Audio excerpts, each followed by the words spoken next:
Today we have with us the Baleno RS in this prime stargaze color, also called the Nexa Blue.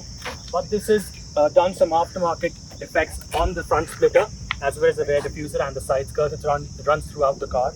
They're handsomely done by the owner itself in very color that pops out. It's orange and white, as you can see on the side skirt as well. It has stock black alloy wheels and some aftermarket smoky effect on the tail lamp, as you can see, which are also blacked out. And on the rear, we see a orange RS badging, which is again aftermarket. Really is in contrast with the decals all around the car. Other than that, it's a regular Baleno. As we can see, there are no cosmetical changes on the outside except for these pretty white shoulder haunches, and pretty much the same car. Let's move on the inside. Here on the inside of the cabin, we can see it's pretty much similar to the regular Baleno we get, the Alpha trim. There are some obviously cosmetic, very evident changes you can see around the cabin near the AC vents and the steering. These are parts which are dipped in the hydro vinyl finish, and it gives out a blue carbon fiber effect. You can actually, if you want to look at the Baleno, you can navigate through the instrument cluster fairly easily. You have the clock right there. You can move to the torque and power, which as you're driving is really helpful for you. Apart from that, there are different modes you can circle around and really keep it as per your preference. It's driving time and this range and all through. Apart from that, we can see the whole cabin quality is really just what it reeks of cheap plastics everywhere. As you can see, this is a bit soft touch, but it really is very scratchy on the inside as well. All scratchy elements. Although in the whole black theme, it looks really nice, but you can't sit here for long if you are accustomed to the premium things in life. Apart from that, the gear lever, it comes with a manual gearbox, no automatic in the RS. And coming to the infotainment screen, there's a touch screen which is being offered with their own built-in navigation, which really sucks. And thankfully, they have Apple CarPlay and Android Auto, which you can connect your phone to and use the Google Maps from the app from your mobile phone.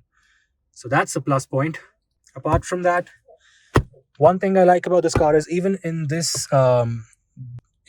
range, this segment, we get this armrest, which does not move, of course. But look at the quality. I mean, it's no leather on it. Does not feel premium at all. Let's try and rev the car a bit. Now let's meet the owner of the car, Aditya, who has actually spent 2 years behind the wheel right here. Hi buddy, how are you? Hey bro, good. How you been? All good man, all good. Heard you've been talking some good things about the car? It's a really nice car, man. Yeah. Really nice. I'm glad you like it. Let's take it for a drive now. Absolutely, let's go.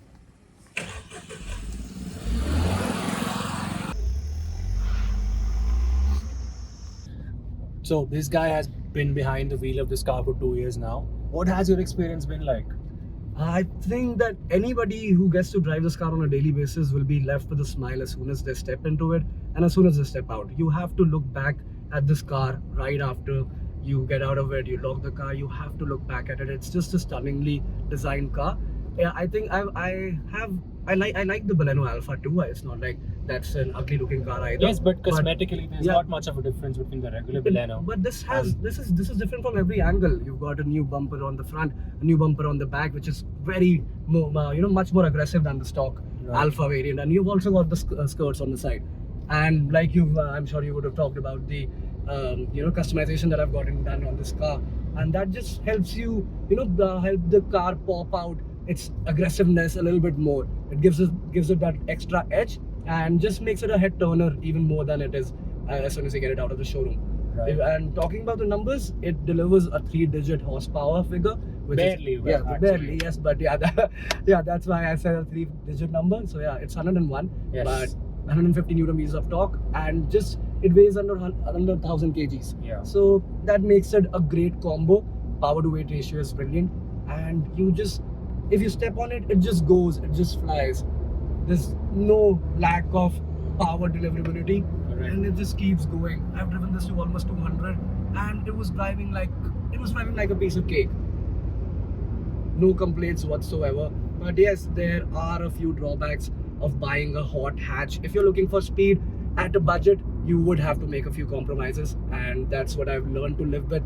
For example, the cabin quality, it's just plain bullshit. Yeah, Maruti exactly. is just playing with our emotions right now. 10 lakh rupees for this car. I get it that it gives me a smile every time I'm driving it, but come on, man, you could have given us some sort of, just some soft touch on the top part. Maybe not on the bottom, but on the top part, they could have done something. It's very And scratchy. Very scratchy. And the speakers, please, we've got to improve the speakers. Oh yes, And I've heard this absolute bullshit audio Bullshit, quality. yeah. There's no sound output whatsoever. I have no idea why Maruti's been doing this to us, but yeah, this is their game. This is how they work, and That's hope, why you're getting it for under 10 lakhs. Yes, that's the point. But they have discontinued the RS now anyway. Yeah, they You have. can't get it from Maruti anymore. Yeah, and that actually is a sad thing to think about because you don't really have many options in this segment. Being a hot hatch is a segment that every petrol head would want in their collection, even if they have another 5 or 6 odd cars. You Yep. would always want a hot hatch. How quick it is in this, when you're just driving it around the city, going on a short 5-kilometer drive. You need that sort of a car to just be able to, complete your chores and everything in a much quicker manner. But apart from that, you know how well it drives in traffic when you just have to cut through the traffic, Yes. the torque deliverability, and it just goes. You just have to step just one downshift and we'll just step on it and go for it. Yeah. Oops. That's a reckless driver right Yeah. there. No, I was just trying to show off a little bit, but no, that kind of Yes, the backfired. power that is delivered is Yeah. through a 1.1 liter turbojet engine, which Maruti markets as their booster jet engine. Yeah. Right. So all in all, if you can get your hands on a used Baleno RS, definitely go for it. If you are in the market to get a hot hatch, Absolutely. you should consider buying a used RS only because you can't get it brand new now anymore. But if you are looking to buy one, make sure to check that out.